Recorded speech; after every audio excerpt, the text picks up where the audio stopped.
Hello, thanks for joining us again today. I hope you're finding success installing Fibo.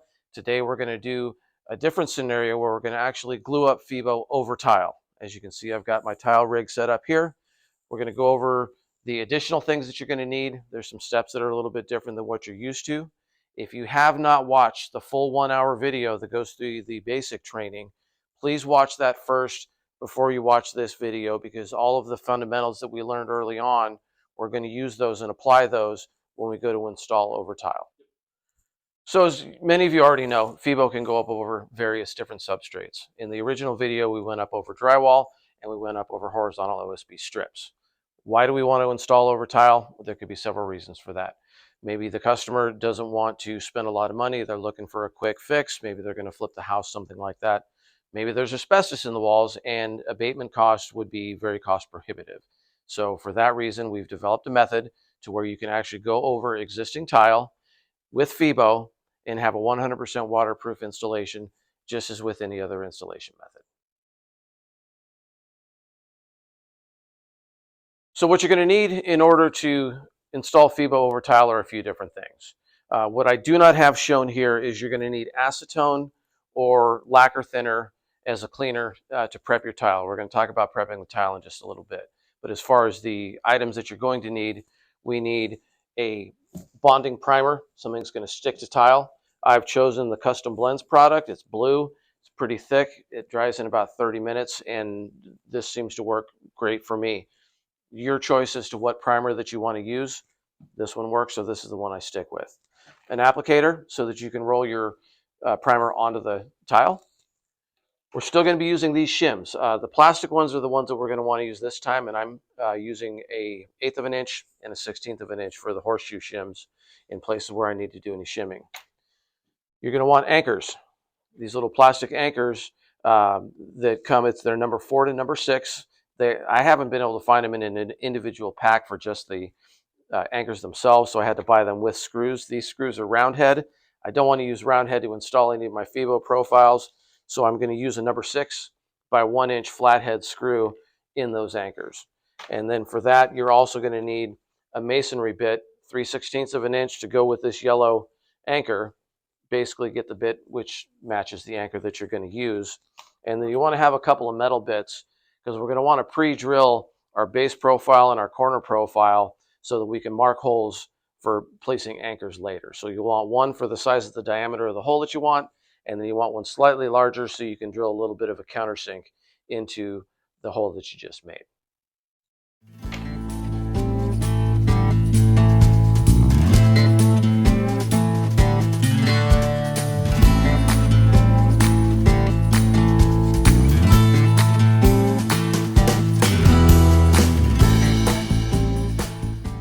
First thing you need to do is you need to get rid of any protruding items that are coming off the wall, soap dishes, corner shelves, things like that.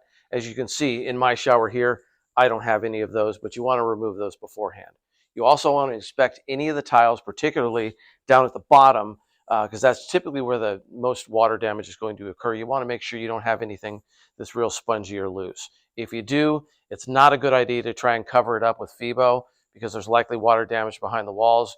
You do a better service to the customer to point that out and say, hey, look, I think we have a problem back here, and let's address that and fix it, and then maybe find an alternate way of getting everything installed. At that point, you might be looking at a full demo, unfortunately, but we want to do right by the customer and give them a nice shower that's going to last for many, many years. So once you've taken everything off the walls that don't need to be there, we want to make sure that we get the surface of the tiles nice and clean, because we're going to be putting a primer over the top of it, and we want to make sure that that primer sticks, because if that primer doesn't stick, our glue's not going to stick, our panels aren't going to stick, and we've got a huge problem. So what I've done here on these walls is I've already cleaned them with acetone. You can use acetone lacquer thinner. Don't use anything that is petroleum based, because the primer itself is water based. You want to make sure you have good adhesion. Use something that's going to evaporate quickly. So acetone or lacquer thinner with proper ventilation and other PPE is important when you're cleaning this, but you want a nice clean surface. You also want the corners, if there's a buildup of excess DAP or any other type of caulking, what have you, you want to clean that out. You want to get this corner nice and straight. You want to do the same thing at the bottom of the base, where there might be an excess buildup of recalkings and things of that nature. You want everything nice and clean when you're ready to get started.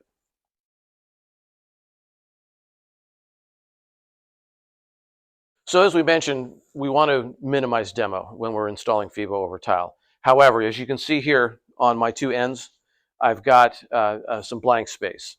This is where trim tile would sit. It's a good recommendation to remove the trim tile, because what I'm going to do is I'm going to take these wood strips and I'm going to put them right here next to the tile, so that I got a place to put a screw in on the end of the installation on both sides. I want my material to be as close to the same thickness as the tile that's already on the wall. So you'll need to figure that out and use the right thickness of material. In this particular shower also, you'll notice up high, I don't have any tile at all. This was a shorter shower, and we decided that we want to take it and we want to bring the Fibo all the way to the ceiling. So we're going to follow the same principle, and we're going to take pre-cut strips of that same stripping material, and we're going to put it up on the top, in the corner, along the side, what have you, and we're going to fill that space in with strips so that we've got a place to apply glue, and also it gives us an opportunity to drive additional screws. Now, if your ceiling your tile rather goes all the way to the ceiling already, you're not able to do that. If you're able to, I would suggest getting rid of your top row of tile and your outside edge of trim tile to give you places to put strips so that you can actually add screws into the installation and give yourself a little bit of extra mechanical fastening that way.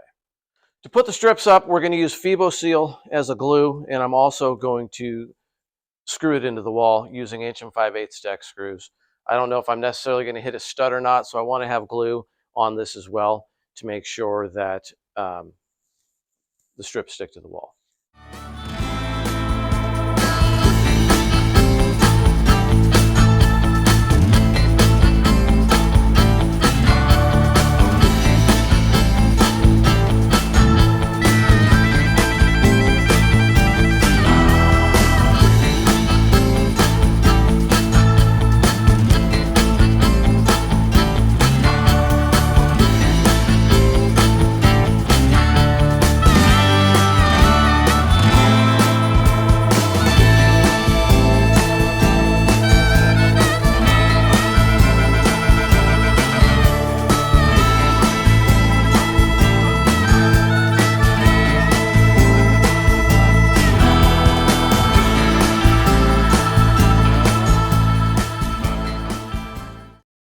Now we have all of our strips up. Next thing we're going to do is we're going to go ahead and prime the tile and get that ready to accept Fibo. This stuff dries in about 30 minutes, so I will do that. I'm going to go cut my profiles and other things, come back in 30 minutes, and we'll start putting the rest of it together. Now we're ready to apply the primer. I've already got my primer in the pan, and I've got myself a roller. I went ahead and put a drop cloth down to protect my tub or my shower base, make sure I don't get that stuff everywhere. And we'll go ahead and start applying the primer. Now keep in mind that this stuff is pretty expensive. It's like 75 bucks a gallon. You don't need a lot, you just need to get it covered, and you typically only need one coat. So a gallon of this primer, you should be able to do, if I had to guess, probably 15 showers, depending on the size, with one bucket of primer.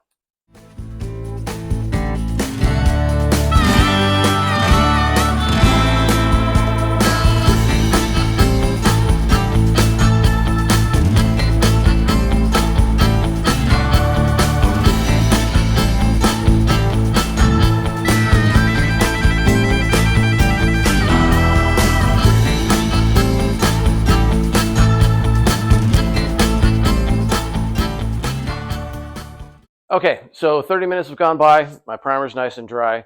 As you can see down here, I've already cut my base profiles and set them on my shims. It is important, just like with any other installation, your base profile needs to be perfectly level, so you need to level it and shim it accordingly. Since we're using anchors and we're using flathead screws, we want to make sure that we've got a slight countersink in our profile so that we can get those screws as flat into the profile as possible. I want to get a minimum of 3 screws in the base profile on my short return wall. If I've got a 5-foot back wall, I want to get 4 screws into that. So you're likely going to have to drill at least 1 hole and countersink it to get that number of screws into your profile evenly spaced out. In this case, as you can see in the profiles, I've got 3 in the bottom of each because I'm only doing a corner shower. So I've got plenty of screw holes there. So for that, I'm just going to go ahead and make some marks because I need to use my masonry bit to drill some holes in the tile so I can put the anchors in. So we'll go ahead and do that now.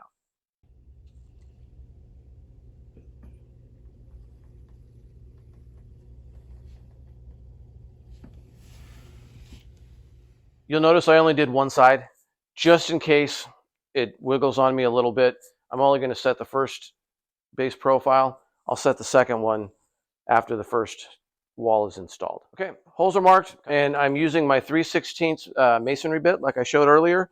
I'm going to drill my 3 holes. I'm going to introduce the anchors, set the base profile in place, still putting the bead of sealant on the back of the profile before we stick it to the wall, and then I'll attach that first base profile.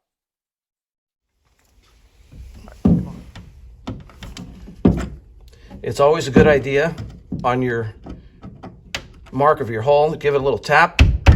Try and score the end of that tile so that your bit doesn't travel.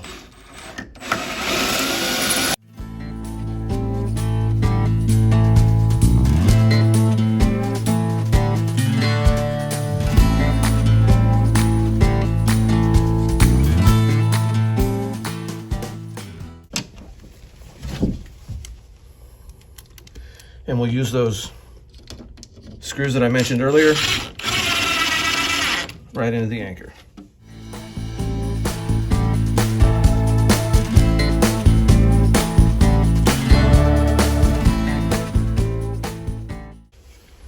And we'll just take one last double check, make sure we're level.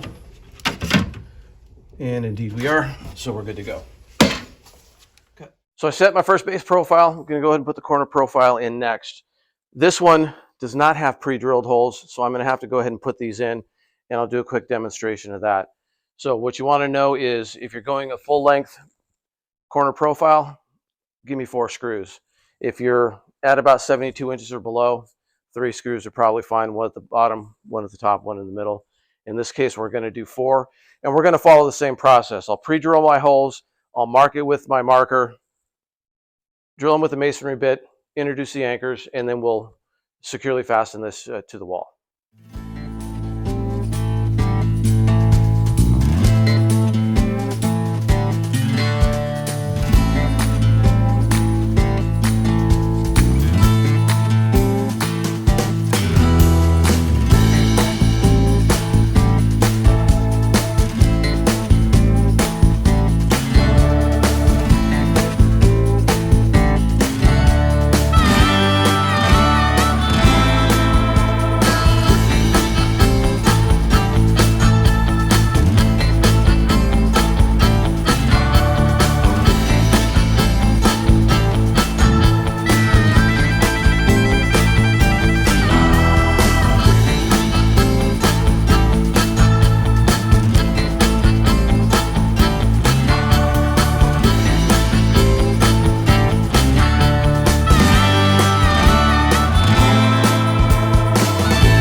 I didn't put anchors in the top 2 screw holes because when I ran my pen through, I found that the tiles, this particular tile didn't go all the way into the corner, so there's a chance that I can run the screw in and get right into the corner and hit wood.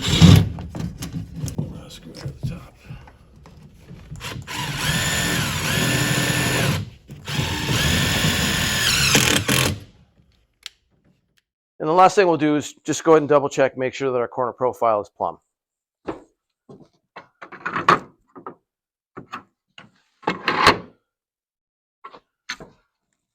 We're all good there. So now we're going to go ahead and cut our first panel.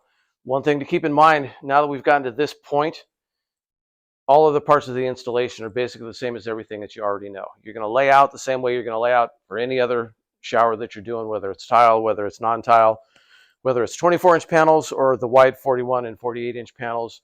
At this point in time, it's going to be a repetition of all the same steps you already know.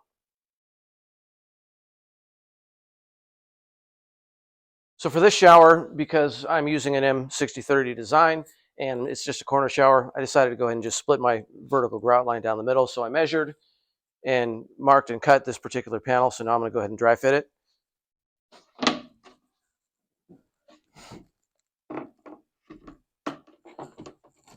Just like with any other panel, it sets on the base profile.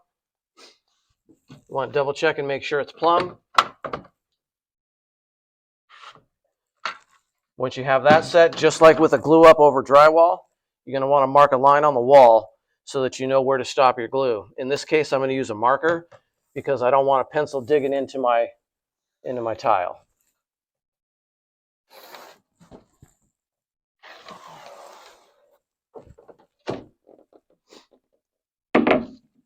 So now I have a line for where we're going to apply glue, and then when we get up to the top, I'm just going to use screws. However, I'm going to put glue on my strips above as well. These screws did not countersink themselves since they didn't go into studs, so I'm going to use an extra heavy thickness of glue on the wall to make sure that I've got contact with the back of the panel and the wall all the way through. Okay. For this particular glue up method, it's going to be slightly different than what you're used to when you're gluing up over drywall. Typically, we tell you to get a 1/4 inch bead and run it in an S pattern when we're gluing up over drywall. And we also say that you can use any construction adhesive you're comfortable with when it comes to gluing over drywall, and that is indeed the case. Now that we're doing tile, we want something that's going to be a little bit stickier and a little bit stronger, so we're going to use Fibo Seal as our glue. We don't want to use the liquid nails. It tends to be a little too runny, even the heavy duty, so we're going to use Fibo Seal as our glue.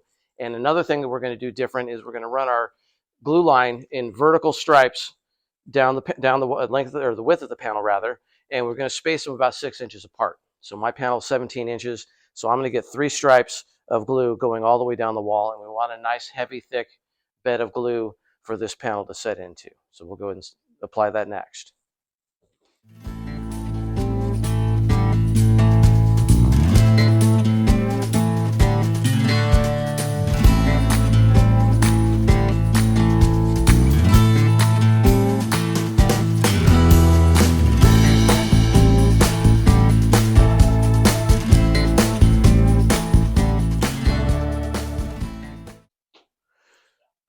Now I've got my glue set. As you can see, I went ahead and ran a little bit of glue on my wood strip as well on the outside edge of the wall, just to have a little bit of extra glue there. It's not necessary because what we're going to do, like we do in a standard installation, is I'm going to face screw into the wood on the outside end to hold that end in place, but a little extra glue to hold it in place is never a bad idea. You are going to go through a lot more Fibo Seal using a 1/2 inch bead and running it vertically this way, so plan accordingly. I would say for every 24-inch panel, you're probably going to use about 3/4 of a tube of Fibo Seal in order to do this. So when you place your order, if you know you're going over tile, make sure you order extra because you don't want to run out in the middle of the job.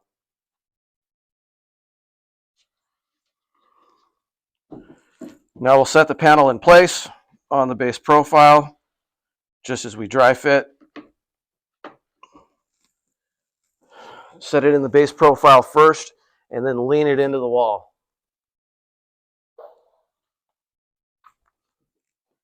And check for vertical plumb.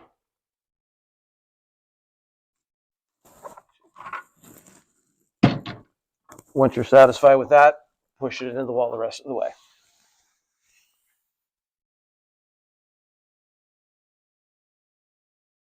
Panel set, and now we're ready to put our face screws in. What I'm also going to do is I'm also going to put screws in the nailing lip on the wood strips that I put up there towards the top of the installation. Again, since I'm extending the height of this, I'm going above the tile and I filled that space in with the wood strips, not only does it give me backer to get me on the same plane as the tile, it also gives me a place to add screws, which is a little more secure than just relying on the glue alone.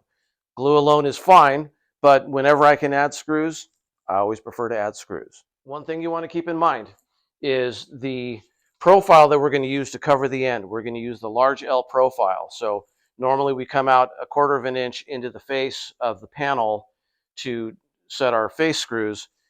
We only have a 3/8 of an inch leg, so you've got to come really, really darn close to the edge of that panel when you set your screw to make sure that the end of the profile is going to cover it. So in this case, I very strongly recommend pre-drilling your holes before you put your Fibo screws in.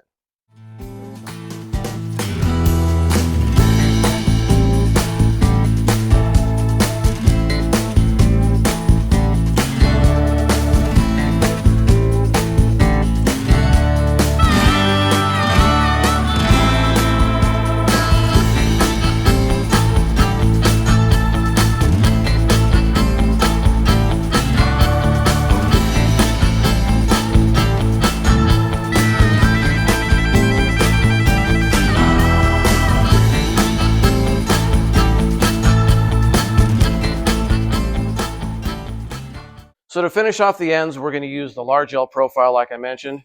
We've got the 1 inch side and we got the 3/8 inch side.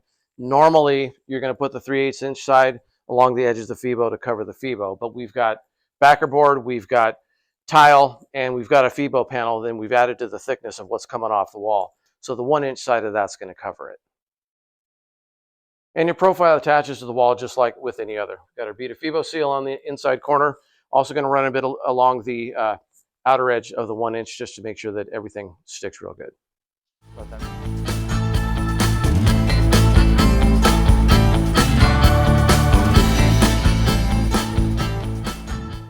And you can see here that we've covered everything that was on the wall, and then we also covered our screw heads by placing our holes in the right place.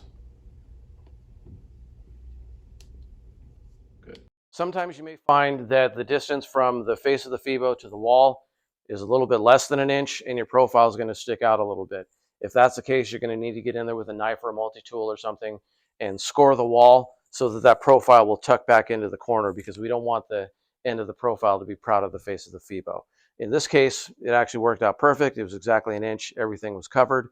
So now you're just going to continue the installation as you would any other installation. We'll start with our next panel that goes into the corner. We'll have a starter panel on this wall, and then we'll finish with our final panel on that wall. Or if it were a 3-sided shower, your back wall's next, and then your right side return wall comes, and then everything finishes and installs just as we showed here and in the original video of how to install Fibo. Thanks again for watching. Appreciate your time. I hope you got something out of this. As always, if you have any questions or any problems, my information is on our website, and you can reach me at tel@fibosystem.com by email. So good luck out there, and we'll see you on the next one.